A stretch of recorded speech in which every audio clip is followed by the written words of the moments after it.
Welcome back to our channel Sri Lanka 06. ఈరోజు అయితే మేము నిన్న గణేషుని తెచ్చినాం అనమాట. నిన్న పెట్టలేము, నైట్ ఎక్కువ అయిపోయింది. అంటే నైట్ ఎక్కువ లేట్ అయిపోయింది, అందుకే ఇక రాత్రి పెట్టలేము. అయితే ఈరోజు అయితే మేము సూపర్గా పోతున్నాము. గణేషుని డెకరేషన్ గ్యాండ్గా చేసాము. ఇంకైతే ఇప్పుడు గణేషుని అయితే చూపిస్తారు, ధరిపోదాం. ఇదే మన గణేష్ లైటింగ్ వచ్చింది. నిన్న రాత్రి పూజ చేసేసినాం.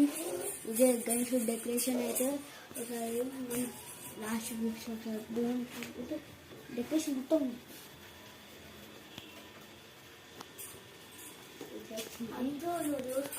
అయితే ఇట్లా వచ్చింది గాయస్ డెకరేషన్. జరా ఇంకా బ్యాక్ గాయస్ ఇట్లా పైప్ తోటి అటాచ్ చేసి పెట్టినాం. ఇక్కడ బ్యాక్గ్రౌండ్ అయితే ఎట్లా వచ్చిందో కామెంట్ చేయాలి. గణేశుడు ఎట్లుండో కామెంట్ చేయరు గైస్.